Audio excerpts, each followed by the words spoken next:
ونعم الوكيل، نعم المولى ونعم النصير. أعوذ بالله من الشيطان الرجيم. بسم الله الرحمن الرحيم. الحمد لله رب العالمين. الحمد لله الذي أحصى كل شيء عددا وجعل لكل شيء أمدا وقدر كل شيء تقديرا. ثم الصلاة والسلام على النبي الأمي العربي القرشي الهاشمي المكي المدني الأبتحي التهامي العبد المؤيد والرسول المسدد المصطفى الأمجد المحمود الأحمد حبيب إله العالمين أبي القاسم محمد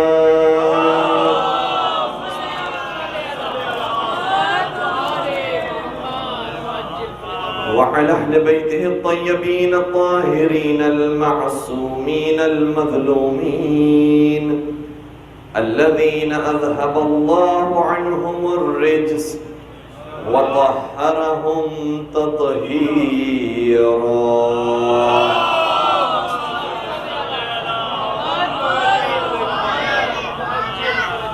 ولعنة الله على أعدائهم أجمعين.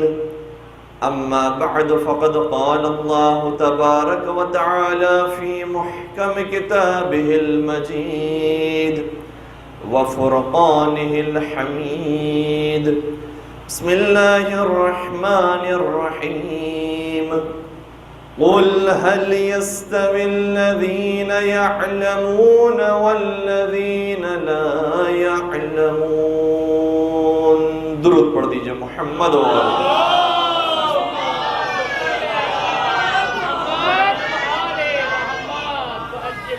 عزیزان گرامی قدر، جس آیت کریمہ کو آپ کی خدمت میں تلاوت کرنے کا شرف حاصل کیا، بہت واضح سی آیت ہے اور بزرگان اس کے ترجمے سے واقف ہیں. میں بس تبرکاً آپ کی خدمت ترجمے کو بیان کر کے اپنے موضوع کی طرف آؤں.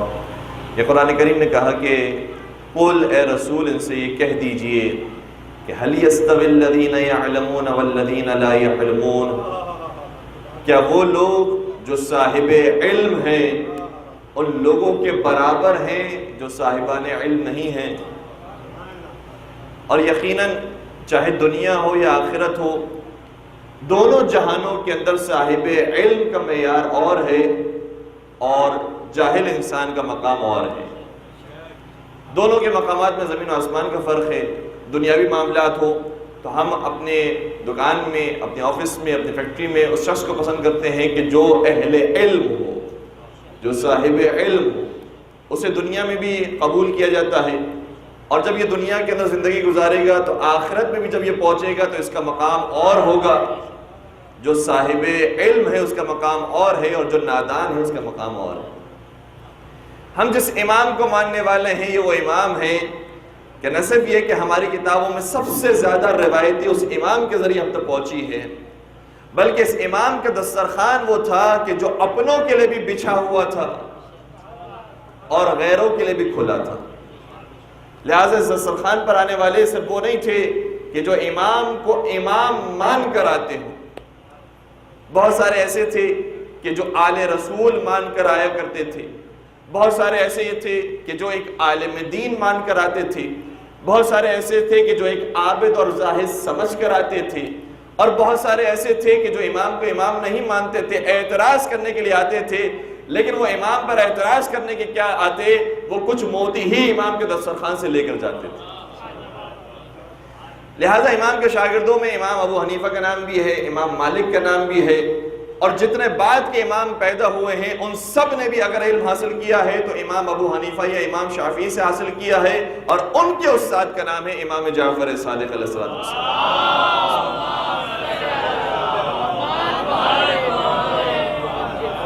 اور امام کے درس میں آنے والوں کی تعداد، البتہ اس کے اندر اس بات کی وضاحت کر دوں کہ ایسا نہیں کہ بیک وقت یہ تعداد موجود ہو، کبھی کچھ تعداد ہوتی تھی، کبھی کچھ تعداد ہوتی تھی، لیکن امام سے کسب فیض کرنے والوں کی تعداد اہل سنت عالم دین کے مطابق 4000 کی تھی۔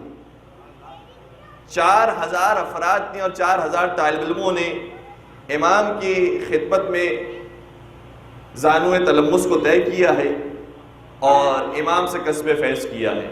اور پھر امام کے شاگرد تو امام کے شاگرد تھے، دنیا والوں کے لیے تو وہ استاد قرار پائے ہیں، دنیا والوں کے لیے تو وہ امام قرار پائے ہیں، جن میں امام ابو حنیفہ بھی ہے اور پھر جابر بن حیان بھی ہے۔ جابر بن حیان اسے کیا کہا گیا؟ فادر آف کیمسٹری کہا گیا ہے، پدر علم کیمیا کہا گیا ہے۔ تو جو دنیا والوں کے لیے پدر علم ہو، جو دنیا والوں کے لیے امام ہو، وہ امام جعفر صادق کا غلام و شاگرد ہوتا ہے۔ تو امام کے درس سے ہر ایک کو رزق علم ملا کرتا تھا، اور کئی ساری باتیں وہ تھی کہ جو ہم نے پچھلے سال آپ کی خدمت بیان کی تھی، آج ان باتوں کو ہم آگے بڑھائیں گے۔ امام ابو حنیفہ کا بڑا عجیب جملہ ہے، ویسے تو بہت سارے جملے انہوں نے امام جعفر صادق کی شان میں کہے، لیکن ایک جملہ بڑا عجیب ہے، کہنے لگے لولا جعفر ابن محمد ما علم الناس مناسک حجہم، اگر امام جعفر صادق علیہ السلام کی تعلیمات نہ ہوتی تو لوگوں کو یہ معلوم ہی نہ ہوتا کہ حج کیسے کیا جاتا ہے۔ لوگ حج کرنا فراموش کر چکے تھے، وہ حج کے جس کو دیکھنے والے اور پیغمبر اکرم کے ساتھ انجام دینے والوں کی تعداد لاکھوں میں ہے، اس حج کو 100 سال کے اندر 100 سال کے اندر اتنا لوگوں نے فراموش کر دیا، سنت رسول کو بھول بیٹھے ہیں کہ اگر امام جعفر صادق کی حدیث نہ ہوتی لوگوں کو معلوم ہی نہ ہوتا کہ حج کیسے کیا جاتا ہے۔ اور امام جعفر صادق نے نہ صرف کہ حج کے معاملات بیان کیے ہیں، نماز کے روزے کے معاملات کو بیان کیا ہے، دین کے ایک ایک شعبے کے معاملات کو بیان کیا ہے۔ اور ایک عالم دین کا بڑا خوبصورت جملہ ہے، وہ فرماتے ہیں کہ نہ صرف یہ کہ امام صادق کی وجہ سے مذہب اہل بیت کو طاقت اور قوت حاصل ہوئی ہے، بلکہ اہل سنت بھی اگر باقی ہیں تو وہ امام جعفر صادق کا صدقہ۔ امام جعفر صادق نے صرف مکتب اہل بیت کو، مکتب تشیع کو قیام نہیں بخشا ہے، بلکہ اہل سنت بھی اگر باقی ہیں تو امام جعفر صادق کا صدقہ ہے۔ اور ایسا ہوا ہے کیونکہ اس زمانے میں حدیث رسول بیان کرنے والے لوگ موجود نہیں تھے، سنت رسول بیان کرنے والے لوگ موجود نہیں تھے۔ امام کے منبر سے جب حدیث رسول بیان ہوتی تھی اور امام کے منبر سے جو فتویٰ بیان ہوتا تھا تو پھر دوسرے افراد کو پتہ چلتا تھا کہ اگر ایسا فتویٰ ہے تو ہمیں بھی اگر امام بن کر رہنا ہے تو تھوڑا ہی سے ان سے اختلاف کرنا ہوگا۔ ایسا نہیں ہو سکتا کہ ایک چیز کو امام حلال قرار دے دوسرے کو وہ حرام قرار دے دے۔ لہذا انہوں نے جو فتوے دیے ہیں، انہوں نے جو مسائل بیان کیے ہیں، وہ امام سے نزدیک بیان کیے ہیں۔ لہٰذا اہل سنت کو بھی جو طاقت حاصل ہوئی ہے اور ان کے مذہب کو بھی رواج حاصل ہوا ہے تو وہ امام جعفر صادق کے دسترخوان سے حاصل ہوا۔ اور پھر ایک اور عالم دین نے بیان کیا کہ جب امام صادق کی شہادت ہو گئی اور میں نے مسجد کوفہ کا سفر کیا تو میں نے کیا دیکھا کہ مسجد کوفہ کے اندر 900 علماء کرام درس دے رہے ہیں اور لوگ ان کے درس میں شریک ہیں، اور 900 کی زبان سے جملہ جاری ہوتا ہے کہ ہم نے یہ حدیث امام جعفر صادق سے سنی ہے۔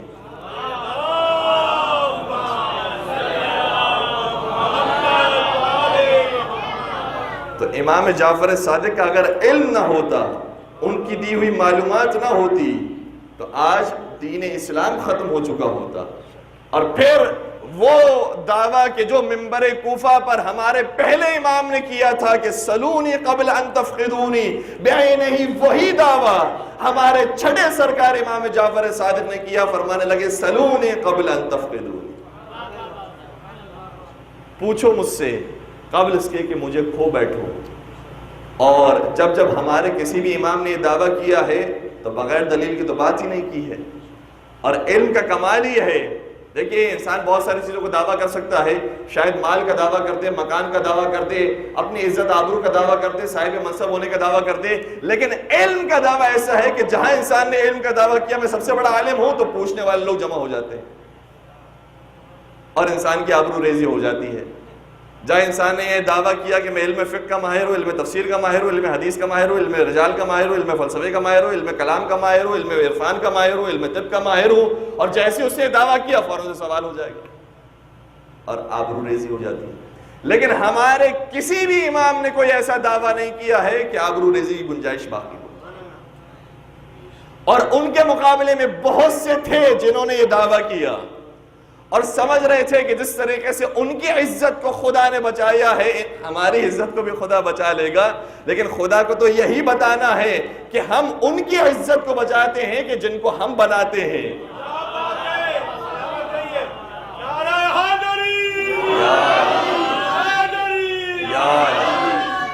اور جو اس دنیا میں آ کر صاحب علم بننے کی کوشش کرتے ہیں اور یہ دعویٰ کرتے ہیں کہ ہم بھی خدا کی طرف سے صاحب علم بنائے گئے ہیں، تو پھر ان کی آبرو نہیں بچتی۔ لہٰذا بہت سارے تاریخ میں آئے ہیں، من جملہ اس میں محمد بن ادریس شافعی، جسے امام شافعی کہا جاتا ہے، ایک مرتبہ انہوں نے بھی دعویٰ کیا کہ جو جاننا چاہتا ہے وہ مجھ سے سوال کرے، سلونی، مجھ سے سوال کرے۔ اور یہ دعویٰ ایک نے نہیں کئی ساروں نے کیا ہے، میں بس چند مثال آپ کی خدمت بیان کر کے بات کو آگے بڑھا دوں۔ جب انہوں نے دعویٰ کیا، اور دعویٰ کس طریقے سے کیا، کہنے لگے کہ جو چیز جاننا چاہتے ہو میں تمہیں بیان کر سکتا ہوں، اور اس کا جواب میں قرآن کریم سے دوں گا اور سنت رسول سے دوں گا۔ جیسے ہی دعویٰ کیا وہ شخص کھڑا ہو گیا اور کہا کہ اے امام شافعی بتائیے کہ اگر ہم حالت احرام میں ہوں تو حالت احرام میں شکار کرنا تو حرام ہوتا ہے، کفارہ واجب ہو جاتا ہے، لیکن اگر ہم نے مکھی کو مار دیا تو پھر کیا ہے؟ اگر ہم نے مکھی مار دی تو پھر کیا ہے؟ اب پورے قرآن کریم کا انہوں نے جائزہ لیا ہوگا، سنت رسول کا جائزہ لیا ہوگا، لیکن جب جہاں تک ان کی علم کی حدیں تھی وہاں تک یہ مسئلہ پوچھا ہی نہیں گیا تھا، اس سے خارج تھا۔ لہٰذا اپنی آبرو بچانے کے لیے انہوں نے قرآن کریم کی آیت پیش کر دی، کہا کہ پیغمبر اکرم کے بارے میں قرآن کریم نے کہا ہے کہ خُذُوا مَا آتَاكُمْ وَانْتَهُوا مَا نَهَاكُمْ عَنْهُ، کہ رسول جو تمہیں دے دے وہ لے لو، جس سے روک دیں اس سے روک جاؤ۔ اب اس کا کیا تعلق ہے سوال سے؟ یہی تو ہمارا سوال ہے کہ رسول نے کیا دیا ہے اور کس سے منع کیا ہے۔ اور یہ آج کل بھی آپ نے تو ہم سے زیادہ دیکھا ہے ٹی وی کو، تو ٹیلی ویژن کے اوپر سوال کچھ کیا جا رہا ہوتا ہے، جواب کچھ دیا جا رہا ہوتا ہے۔ اسے تو عالم نہیں کہا جائے گا، عالم تو اسے کہا جائے گا کہ جیسا سوال کیا گیا ہے ویسا جواب دیں۔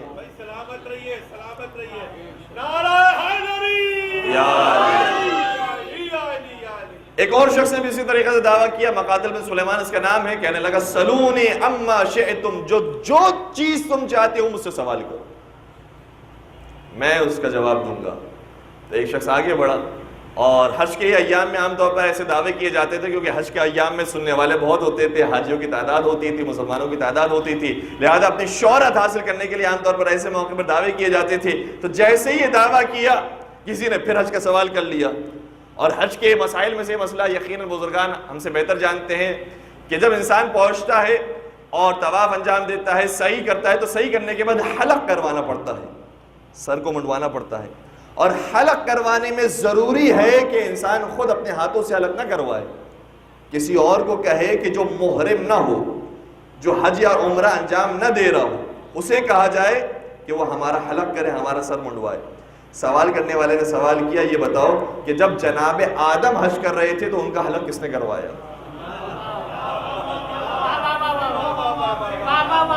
ان کا حلق کس نے کروایا؟ تو پھر خود وہ اپنی زبان سے کہتے ہیں کہ میں نے اپنی اوقات سے بڑھ کے دعویٰ کیا تھا تو خدا نے مجھے میری اوقات دکھا دی۔ تو کئی مرتبہ لوگوں نے دعویٰ کیا ہے، لیکن جب امام جعفر صادق نے کہا سلونی قبل ان تفقدونی، جو چاہتے ہو مجھ سے سوال کرو، تو امام ابو حنیفہ یہ کہتے ہیں کہ میں نے نہ صرف یہ کہ سوالات کیے، مشکل ترین سوالات امام صادق کی خدمت میں پیش کیے، اور نہ صرف یہ کہ امام صادق نے مجھے اس کے جوابات دیے، بلکہ یہ بھی فرمایا کہ اس سوال کے جواب میں تیرا یہ نظریہ ہے، میرا یہ نظریہ ہے، مدینے والوں کا یہ نظریہ۔ اور 40 کے 40 سوالات کے اس طریقے سے جب جوابات دیے کہ کبھی کہتے تھے کہ تیرا یہ نظریہ ہے، کبھی کہتے تھے مدینے والوں کا یہ نظریہ ہے، اور کبھی فرماتے تھے کہ میرا نظریہ تمہارے نظریے کی طرح ہے، کبھی فرماتے تھے کہ میرا نظریہ مدینے والوں کے نظریے کی طرح ہے، تو پھر 40 کے 40 سوالات کے جوابات میں نے پانے کے بعد یہ جملہ کہا کہ ان اعلم الناس ان اعلم الناس اعلمهم باختلاف الناس، دنیا میں سب سے بڑا عالم وہ ہوتا ہے جو دنیا کے اختلافات کو سب سے زیادہ جانتا ہے۔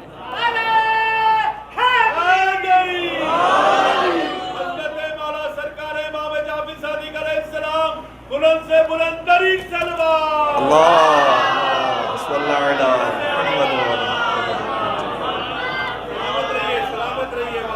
تو امام نے اس طریقے سے جوابات بیان کیے ہیں، اور کتنے ہی سوالات ہیں کہ جو امام نے حل کیے ہیں۔ پچھلے سال بھی چند روایتیں آپ کی بیان کی، اب روایتوں کو میں مزید اور آگے بڑھاؤں کہ ایک مرتبہ امام منصور کے دربار پہ جب داخل ہو تو کیا دیکھا کہ ایک طبیب موجود ہے۔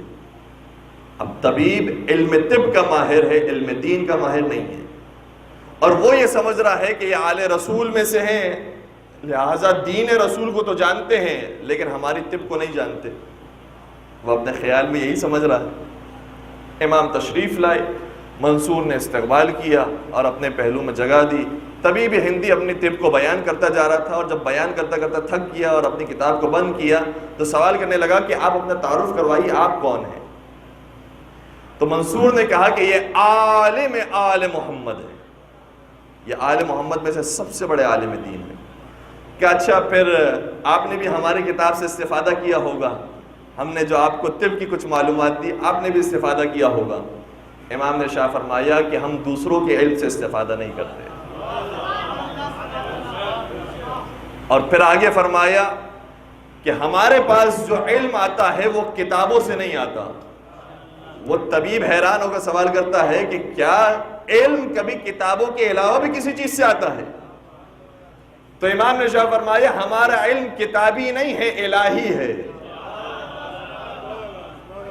ہم کتابوں سے علم حاصل نہیں کرتے، ہم اللہ کی جانب سے علم کو حاصل کرتے ہیں۔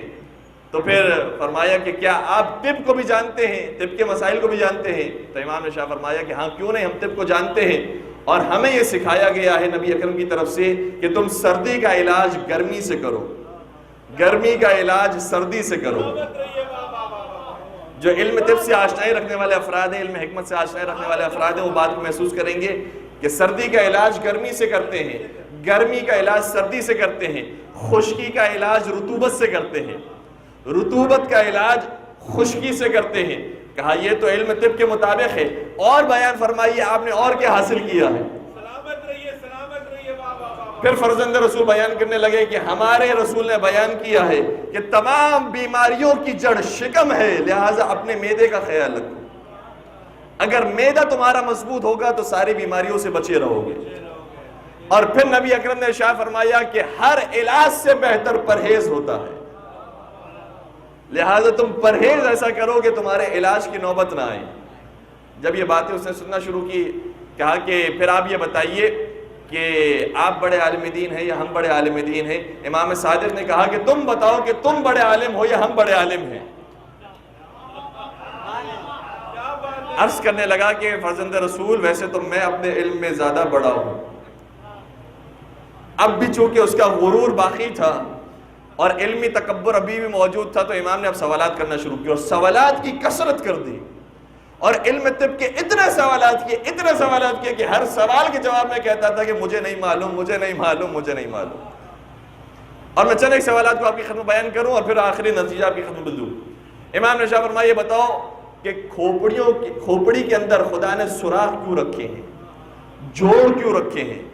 ایسا کیوں نہیں رکھا کہ کھوپڑی کو صرف ایک ہڈی سے بنایا جائے اور صرف ایک ہڈی ہی کھوپڑی پر رکھ دی جاتی تو کیا ہی بہتر ہوتا؟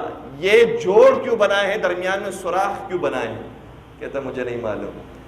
امام نے سوال کیا یہ بتاؤ کہ خدا نے سر پر بال کیوں رکھے ہیں، پیشانی پر کیوں نہیں رکھے؟ کہتا مجھے نہیں معلوم۔ امام نے شاہ فرمایا یہ بتاؤ کہ خدا نے پیشانی پر شکنیں کیوں بنائی ہیں، کسی اور جگہ پر کیوں نہیں بنائی؟ کہتا مجھے نہیں معلوم۔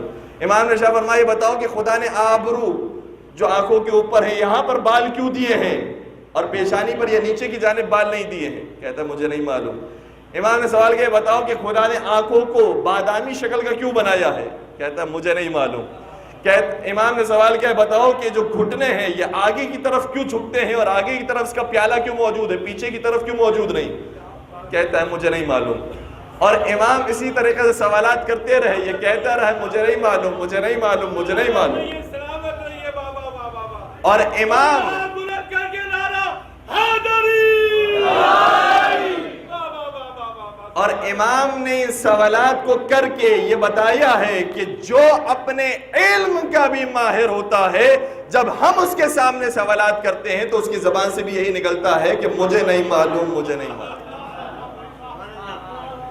تو وہ کہ جو جاہل ہو، جس کے پاس کوئی علم ہی نہ ہو، وہ ہمارے پاس آئے گا تو ہم اسے کتنا علم دیں گے۔ اور پھر امام نے ایک ایک کی وجہ بیان کرنا شروع کی۔ بس جن تیرے سوالات کو میں نے آپ کی خط بیان کیا اسی کے جوابات دوں اور بات کو آگے بڑھا دوں۔ امام نے شاہ فرمایا کہ خدا نے جو کھوپڑی دی ہے اس کو جوڑ جوڑ کر کے اس لیے بنایا ہے کیونکہ جب ذہن کام کرتا ہے تو اس کے اندر حرارت پیدا ہوتی ہے، اور جب حرارت پیدا ہوتی ہے تو اگر یہ ایک ہی ہڈی سے بنائی گئی ہوتی تو یہ حرارت مغز کے اندر باقی رہ جاتی اور انسان مر جاتا۔ خدا نے جوڑوں کے ذریعے جو کھوپڑی بنائی ہے اس کی وجہ سے حرارت باہر نکلتے رہتی ہے اور انسان زندہ رہتا ہے۔ پھر امام نے شاہ فرمایا کہ سر پر بال کیوں موجود ہیں، پیشانی پر کیوں موجود نہیں؟ کہا اس لیے کیونکہ بالوں ہی کے ذریعے روغن انسان کے دماغ تک پہنچتا ہے، انسان کے مغز تک پہنچتا ہے۔ اگر یہ بال نہ ہوتے سر کے اوپر تو روغن لگاتا بھی انسان تو روغن انسان کے مغز تک نہ پہنچتا۔ آپ اپنی ہتھیلی پر روغن لگائیں اثر نہیں ہوتا، لیکن ہتھیلی کے پیچھے لگائیں تو اس کا اثر ہوتا ہے۔ تو جہاں بال ہوتے ہیں ان بالوں کے ذریعے روغن کھوپڑی تک پہنچتا ہے، اس لیے سر کے اوپر بال اگائیں۔ پھر ارشاد فرمانے لگے کہ جو بال سر کے اوپر رکھے اس کی ایک وجہ یہ بھی ہے کہ جب انسان کو سخت سردی محسوس ہو رہی ہو تو اپنے بالوں کو بڑھا لے، اور جب گرمی ہو تو اپنے بالوں کو کٹوا لے، تاکہ دونوں صورتوں کے اندر اس کا دماغ محفوظ رہے۔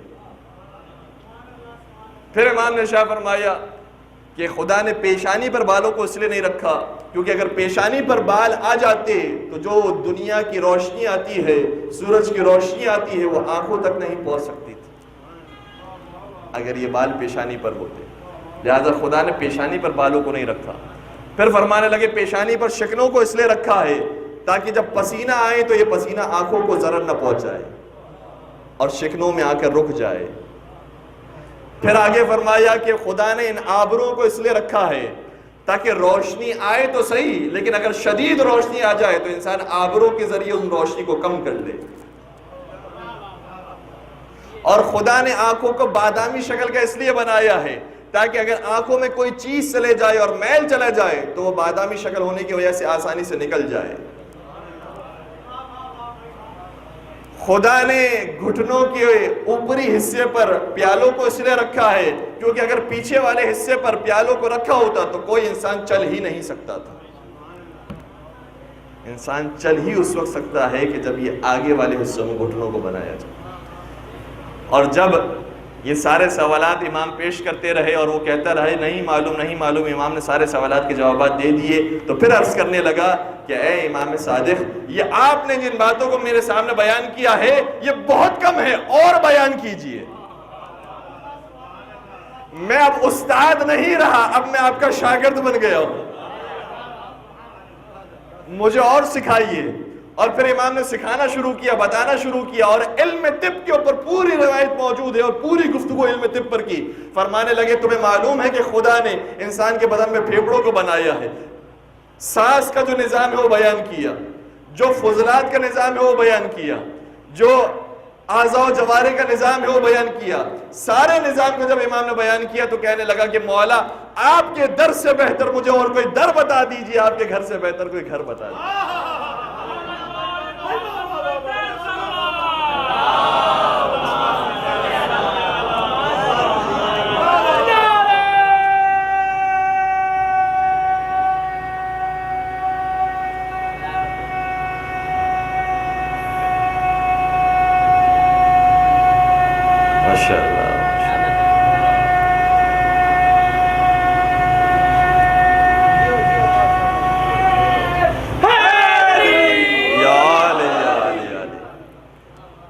امام نے اتنی تعلیمات دی کہ کہنے لگا کہ آپ کے گھر سے بہتر کوئی گھر موجود نہیں ہے، آپ کے در سے بہتر کوئی در موجود نہیں ہے۔ میں آپ کے در کا فقیر بننا چاہتا ہوں، آپ کے در کا شاگرد بننا چاہتا ہوں۔ اور امام نے کئی مقامات پر مختلف انداز سے اپنے شاگردوں کو تعلیم دی ہے۔ اور انہی شاگردوں میں سے ایک بہلول دانا بھی ہیں، وہ بہلول دانا جن کے زمانے کو آپ جانتے ہیں کہ تقیہ کے حالات میں اپنے آپ کو جنون کی کیفیت میں مبتلا کیا۔ ان کے کئی سارے واقعات ہیں جو مشہور ہیں، میں ان مشہور واقعات کو آپ کے خدمت بیان نہیں کر رہا۔ ایک مرتبہ بہلول دانا اپنے حاکم کے دربار میں داخل ہوئے، ہارون الرشید کا زمانہ تھا، اور ہارون الرشید کا چچا یا اس کا چچا زاد بھائی محمد بن سلیمان عباسی اس جگہ کا حاکم تھا۔ دربار میں داخل ہوا تو کیا دیکھا کہ عمر بن علا موجود تھا۔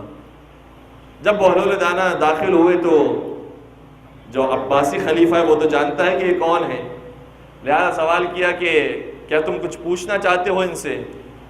تو کہا کہ ہاں میں پوچھنا چاہتا ہوں ان سے کہ ان کے نزدیک ایمان کی تعریف کیا ہے، ایمان کسے کہتے ہیں؟ تو بہلول دانا نے جواب دیا، کہنے لگے قال مولانا الصادق، ہمارے مولا امام جعفر صادق علیہ السلام نے شاہ فرمایا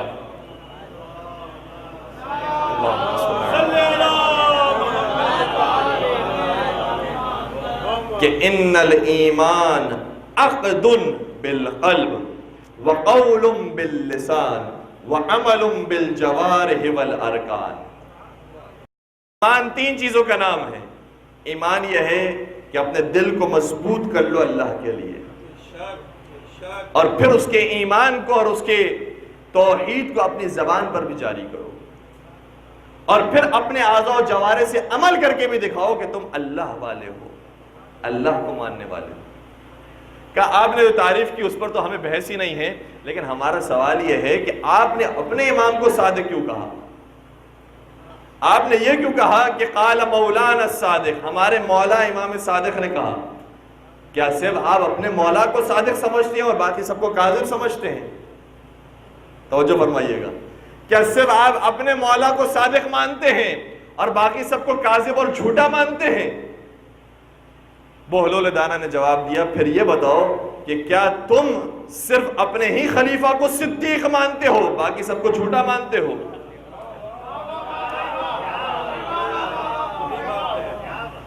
کیونکہ تم نے صرف ایک ہی کے نام کے آگے کہا ہے صدیق ہیں وہ، تو کیا باقی صدیق نہیں تھے اور نعوذ باللہ وہ جھوٹ بولا کرتے تھے؟ کہا نہیں، صدیق بولنے کی وجہ یہ نہیں ہے، بلکہ صدیق بولنے کی وجہ تو یہ ہے کہ وہ سب سے پہلے ایمان لے کر آئے ہیں۔ بہلول دانا نے جواب دیا، دیکھو اب تو تم بہت زیادہ دور ہو گئے ہو جواب سے۔ پہلی بات تو یہ ہے کہ جو سب سے پہلے ایمان لاتا ہے اسے صدیق کہا بھی نہیں جاتا، اسے تو مصدق کہا جاتا ہے، تصدیق کرنے والا۔ تم تو جواب دیتے دیتے عربی کو ہی بھول گئے۔ عربی میں صدیق کہا جاتا ہے سچ بولنے والے کو، مصدق کہا جاتا ہے تصدیق کرنے والے کو۔ اگر تمہیں کہنا بھی ہے تو انہیں صدیق نہیں کہنا چاہیے، مصدق کہنا چاہیے، لیکن کوئی انہیں مصدق نہیں کہتا، صدیق کہتے ہیں۔ اور اگر تم یہ کہتے ہو کہ صحیح ہے وہ سب سے پہلے ایمان لے کر آئے ہیں اس لیے انہیں صدیق کہا جا رہا ہے، تو خود آپ ہی کی کتابوں میں لکھا ہے وہ سب سے پہلے ایمان نہیں لائے ہیں، آپ ہی کی کتابوں کے مطابق وہ 5ویں یا 7ویں نمبر پر ایمان لائے۔ تو حق تو ان کا بنتا ہے جو ان سے پہلے ایمان لائے ہیں وہ صدیق کہلائے جائیں۔ جو سب سے پہلے ایمان لائے اسے واقعا صدیق قرار دیا جائے، جو بعد میں ایمان لائے اسے صدیق قرار نہ دیا جائے۔ اور پھر قرآن کریم کی آیت موجود ہے کہ قرآن کریم نے کہا ہے کہ والذین آمنوا وعملوا الصالحات اولئک هم الصدیقیون، جو لوگ ایمان لے کر آئے ہیں اور عمل صالح انجام دینے والے ہیں وہ سب کے سب صدیق ہیں۔ تو قرآن نے صحیح کہا ہے یا آپ نے صحیح کہا ہے؟ قرآن تو سب کو صدیق قرار دے رہا ہے۔ کہا ٹھیک ہے، یہ بات آپ نے اپنے مقام پر ٹھیک کہہ دی۔ اب انہوں نے سوال کو تبدیل کیا، کہا ان باتوں کو چھوڑو، یہ بتاؤ کہ تمہارا آج امام کون ہے اور کس پر تمہارا عقیدہ ہے کہ تم کس کو امام مانتے ہو؟ اب بہلول دانا کو جلال آیا اور کہنے لگے ہم اس کو امام مانتے ہیں کہ جس کے ہاتھوں میں سنگریزے آ جائیں تو تسبیح کرنے لگے، جانور مقابلے پر آ جائیں تو گفتگو کرنے لگے، سورج نظر آ جائے تو اسے پلٹا دے، نبی اکرم آ جائے تو ان کی شاگردی میں آ جائیں، اور نبی اکرم انہیں دیکھے تو انہیں سب کا مولا بنا دے۔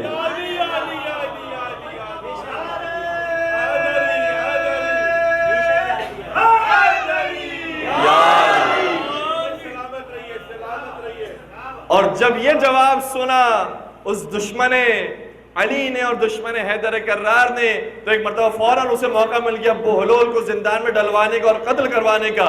کہا اس کا مطلب تم ہارون رشید کو امام نہیں مانتے. فوراً سے اس نے ایسا کام کیا کہ اب بہلول کو 100% قتل کر دیا جائے, پھانسی پر چڑھا دیا جائے. کہا اس کا مطلب تم ہارون رشید کو امام نہیں مانتے ہو, تم ایسے کو امام مانتے ہو. تو پھر جواب کیا دیا ہے, بڑا خوبصورت جواب ہے. کہنے لگے تقیہ کے عالم میں آنے کے بعد, کہا اس کا مطلب تم ہارون کو ایسا امام نہیں مانتے.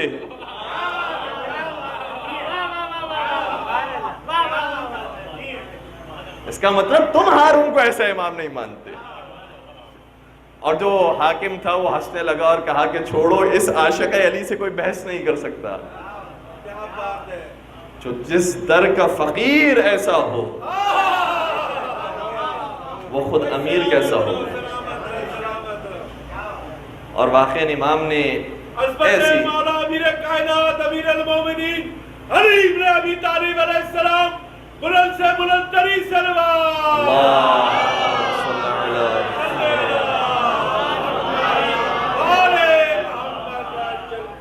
تو امام اس طریقے سے دنیا والوں کو سکھاتے رہے, علم تقسیم کرتے رہے. امام کے شاگرد دنیا والوں کے استاد قرار پائے ہیں. اور نہ صرف یہ کہ امام نے علم کو دنیا والوں تک پہنچایا ہے بلکہ اپنے اخلاق کو بھی پہنچایا. عبادات بھی اسی طرح سے تھی, تمام معاملات اسی طریقے سے تھے. حتیٰ خود امام مالک یہ کہتے ہیں کہ میں کئی مرتبہ آیا ہوں امام جعفر صادق کی خدمت میں, اور جب میں جاتا تھا تو میں نے کیا دیکھا کہ امام کے نیچے جو تکیہ موجود ہوتا تھا, جب مجھے دیکھتے تھے وہ تکیہ نکال کر میرے نیچے رکھا کرتے تھے. اور پھر وہی یہ کہتا ہے کہ کان کثیر التبسم والمزاح, کہ جب ہم امام کی محفل میں ہوتے تھے تو امام بہت ہنساتے تھے, مزاح کیا کرتے تھے اور تبسم فرمایا کرتے تھے. اور جب میں امام کی خدمت میں ہوتا تھا اور کوئی حدیث رسول بیان کرتے تھے تو حدیث رسول بیان کرتے ہوئے جیسے ہی نام رسول آتا تھا چہرے کا رنگ متغیر ہو جاتا تھا. اور جب میں ان سے ملاقات کرنے کے لیے پہنچتا تھا اور مجھے وقت دیتے تھے تو جب میں حاضر ہوتا تھا تو میں نے انہیں 3 حالت سے خالی نہیں دیکھا, اما مصلیا و اما صائما و اما یقرأ القرآن, یا وہ نماز پڑھ رہے ہوتے تھے, یا وہ روزہ افطار کر رہے ہوتے تھے, یا روزے شروع کر رہے ہوتے تھے, و اما یقرأ القرآن, یا وہ قرآن کی تلاوت کر رہے ہوتے تھے. اور امام مالک نے پھر آگے بیان کیا ہے کہ میں نے ان کے ساتھ سفر حج کیا ہے, میں نے عجیب حالت دیکھی. وہ واقعہ میں آپ کی خدمت بیان کر چکا. اس کے بعد پھر امام مالک یہ کہتے ہیں کہ واقعاً حق بنتا ہے کہ امام جعفر کو صادق کہا جائے. کیوں؟ کہنے لگے کان واللہ اذا قال صدقہ, کیونکہ خدا کی قسم جب وہ کچھ کہتے تھے تو ہمیشہ سچ کہتے تھے. میں نے ایک مرتبہ ان سے سوال کیا کہ اگر کوئی شخص رجب میں روزہ رکھے تو اس کا کیا ثواب ہوتا ہے, تو انہوں نے پورے سلسلے سند سے مجھے حدیث رسول سنائی. کہنے لگے یحدثنی ابی عن جدی قال قال رسول اللہ من صام یوما فی رجب ایمانا واحتسابا غفر له. کہنے لگے کہ میں نے یہ حدیث اپنے بابا سے سنی, انہوں نے یہ حدیث اپنے دادا سے سنی ہے, اور انہوں نے یہ حدیث نبی اکرم سے سنی ہے. لہذا پورے سلسلے سند کو بیان کرتے تھے. یعنی امام باقر نے سنی ہے امام حسین سے, اور امام حسین نے سنی ہے نبی اکرم سے. پورے سلسلے سند کو بیان کرتے تھے. اور کیا حدیث سنی ہے کہ جو شخص ماہ رجب کے اندر ایک روزہ رکھتا ہے ایمان کی حالت میں اور محاسبہ کرتے ہوئے, غفر لہ, پروردگار اسے معاف فرما دیتا ہے. پھر میں نے دوسرا سوال کیا کہ بتائیے اگر کوئی ماہ شعبان میں ایک روزہ رکھے تو اس کی کیا فضیلت ہے, اس کا کیا ثواب ہے. پھر دوبارہ سے سلسلہ سند کو بیان کیا, اور اب جو سلسلہ سند کو بیان کیا وہ تبدیل تھا. فرمانے لگے حدثنی ابی عن ابیہ عن جدہ قال قال رسول اللہ, میں نے اپنے بابا سے سنا ہے اور انہوں نے اپنے بابا سے سنا ہے اور انہوں نے اپنے دادا سے سنا ہے. یعنی میں نے امام باقر سے سنا ہے, انہوں نے امام سجاد سے سنا ہے, انہوں نے امام امیر المومنین سے سنا ہے, اور انہوں نے نبی اکرم سے سنا. اور پھر وہ حدیث سنائی کہ من صام یوما فی شعبان ایمانا واحتسابا غفر له, جو شخص ماہ شعبان کے اندر بھی ایک دن روزہ رکھتا ہے ایمان کی حالت میں اور محاسبہ کرتے ہوئے, خدا اس کے گناہوں کو بھی معاف کرتا ہے. امام مالک نے بھی کسب فیض کیا ہے, امام ابو حنیفہ نے کسب فیض کیا ہے, اور یہ دسترخوان واقعاً ہر ایک کے لیے کھلا رہتا تھا. سفیان ثوری ہی کے ظاہراً جملے یہ ہے کہ امام کا اخلاق اتنا خوبصورت تھا، صحیح ہے میں امام کے علم سے متاثر ہوا ہوں، لیکن میں علم سے اتنا متاثر نہیں ہوا جتنا امام کے اخلاق سے متاثر۔ وہ امام انہی ایام کے اندر دنیا سے رخصت ہوئے، 15 شوال اور 25 شوال دونوں تاریخ روایتوں کے اندر موجود ہیں، اور ہماری آج کی گفتگو ان دونوں تاریخوں کے درمیان ہے۔ امام کو کئی مرتبہ ظالم حکمرانوں نے آ کے تکلیف پہنچائی ہے۔ دیکھیں ہمارے ہر امام کو زہر دے کر شہید کیا گیا ہے، اور یہی زہر دے کر شہید کیا جانا یہی بہت بڑی تکلیف ہوتی ہے، اس طریقے سے شہید کیا جائے یہی بہت بڑی تکلیف ہوتی ہے، لیکن امام صادق کو اس زہر سے پہلے بھی کئی مرتبہ تکلیفیں پہنچائی گئی، اور امام صادق یہ انہی کا دیا ہوا تو درس ہے۔ جب ہم مولا حسین پر روتے ہیں تو امام صادق کے کہنے پر روتے ہیں۔ امام صادق نے ارشاد فرمایا ہے اگر تمہیں کسی چیز پر رونا آئے تو ہمارے جد مولا حسین کو یاد کیا کرو۔ یہ امام صادق نے ارشاد فرمایا ہے، فرمانے لگے خدا ان آنکھوں پر رحمت نازل کرے جو عشق حسین کو، عشق غم حسین کو اپنی آنکھوں سے جاری کرتے، خدا ان آوازوں پر رحمت نازل کرے جو غم حسین کے لیے بلند ہوتی ہے۔ فرمانے لگے خدا ان پیروں پر، ان قدموں کے اوپر رحمت نازل کرے جو زیارت امام حسین کے لیے آگے بڑھتے ہیں۔ جو ہم مجلسیں رکھتے ہیں، جو ہم گریہ کرتے ہیں، وہ امام صادق کے کہنے پر ہی تو رکھتے ہیں۔ اور امام صادق نے نہ صرف یہ کہ غم کربلا کو منایا ہے بلکہ غم فاطمہ زہرا کو بھی منایا ہے۔ اب میرے پاس وقت میں واقعی گنجائش نہیں دوسرے مقام پر پہنچنا ہے، لہٰذا میں ان ساری روایتوں کو چھوڑتا ہوا کہ کن کن موقعوں پر جناب سیدہ کو یاد کیا ہے، کن کن موقعوں پر مولا حسین کو یاد کیا ہے، میں خود امام صادق کے اوپر ہونے والے مظالم کو آپ کی خط بیان کروں، زحمت کو تمام کروں۔ امام صادق کو ایک مرتبہ منصور دوانقی نے مولا امام جعفر صادق کے مکان کو جلا دیا، آگ لگا دی، اور جب امام کے خانہ دولت پر آگ لگائی گئی، امام اپنے گھر والوں کے ساتھ رات کی تاریکی میں باہر آ گئے، جلتے ہوئے گھر کو دیکھتے رہے، گھر کو بجھایا گیا۔ صبح کے وقت اصحاب جب پہنچے امام کی خدمت میں کہ مولا آپ کو تعزیت پیش کرتے ہیں، اگر کسی کام کی ضرورت ہو، کسی خدمت کی ضرورت ہو تو ہم حاضر ہیں، امام رونے لگے، امام کی آنکھوں سے آنسو جاری ہو گئے۔ اصحاب عرض کرنے لگے کہ جو ہونا تھا وہ تو ہو چکا ہے، اب آپ گریہ کیوں فرما رہے ہیں؟ اب میں امام کے جملوں کو آپ اپنے زبان حال کی سے حوالے سے آپ کی خدمت بیان کر رہا ہوں، مفہوم بیان کر رہا ہوں۔ امام نے ارشاد فرمایا میری خدمت پر آنے والے تو آ گئے، لیکن جب حسین کے بچوں کے خیمے جل رہے تھے تو ان کی خدمت میں کوئی آ کر سوال نہیں کرتا ہے کہ کوئی خدمت ہمارے حق میں ہو سکتی ہو تو ہم انجام دے، کوئی ہم مدد کر سکتے ہو تو مدد کریں۔ وہاں پر تو جب حسین کی بچیاں خیموں سے باہر آئی ہے تو دامن جلا ہوا تھا، کوئی بجھانے والا بھی نہ آیا، کوئی گوشوارے چھیننے کے لیے آیا، کوئی تماچے لگانے کے لیے آیا، کوئی تازیانے مارنے کے لیے آیا۔ میں اپنے مصائب کو یاد کر کے نہیں رو رہا، میرا گھر تو پھر بھی سلامت ہے، میرے بچے تو پھر بھی سلامت ہے، میرے گھر والے تو پھر بھی سلامت ہے، لیکن حسین کی بچیاں، شام غریبہ کتنی بچیاں تھی جن کی قبریں بن گئی۔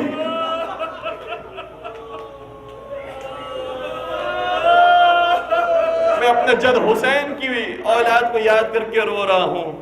اور پھر سنیں گے امام صادق کے گھر کو ایک مرتبہ نہیں جلایا گیا ہے، کئی مرتبہ جلایا گیا ہے۔ اب ان واقعات کو بیان نہیں کر رہا۔ ایک اور تکلیف تھی جو امام صادق کو پہنچائی گئی۔ ایک مرتبہ منصور نے اپنے دربار میں بلایا، امام صادق جب تشریف لائے کیا دیکھا درباری موجود ہے، حکم دیا گیا شراب پیش کی جائے، درباریوں کو شراب دی جائے۔ ایک مرتبہ شراب پیش ہونے لگی، امام صادق بڑے جلال کے عالم میں کھڑے رہے، کیا دیکھا ایک شخص نے پانی مانگا، پانی کے بدلے اسے شراب دی گئی۔ امام جلال کے عالم میں کھڑے ہو کر فرماتے ہیں کیا تو نے رسول اللہ کی وہ حدیث نہیں سنی؟ رسول اللہ نے ارشاد فرمایا ملعون ہے وہ شخص جو اس محفل میں موجود ہو جہاں پر شراب پیشی کی جا رہی ہو، لہٰذا میں اس محفل کو ترک کرتا ہوں، میں اس محفل میں نہیں آ سکتا۔ یہ کہنے کے بعد امام دربار سے باہر چلے گئے۔ میں کہوں گا مولا آپ کو تکلیف پہنچائی گئی، آپ کو ایسی محفل میں بلایا گیا، مگر یہ آپ کی قسمت تھی، جب دربار چھوڑ کر جانا چاہتے ہیں تو چلے جاتے ہیں۔ وہ علی کی بیٹیوں کی قسمت تھی، ان نبی زادیوں کی قسمت تھی شرابی کے دربار میں بلایا جائے، رسن بستہ بلایا جائے، بے مخنو چادر بلایا جائے، تشم سر حسین کو پیش کیا جائے، شرابی شراب پیتے جائے اور سوال کرتے جائے یہ کون سی عورت ہے، یہ کون سی بی بی ہے؟ شرابی کے دربار میں علی کی بیٹی آ کر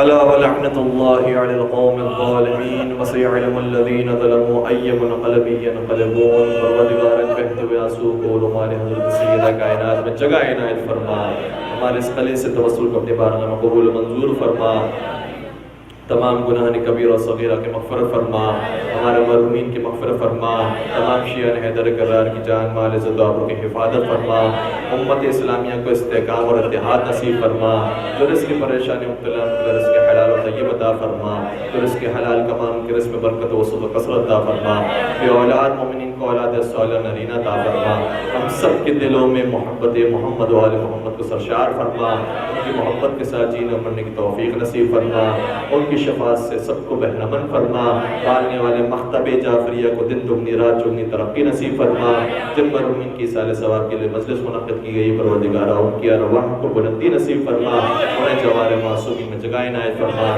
تمام مظالم سے انتقام کے لیے اپنی آخری حجت اور ہادی امام عصر و زمان کے ظہور میں تعجیل فرما، ان کی آوان و انصار عاشقین و محبین میں ہم سب کا نام شامل فرما۔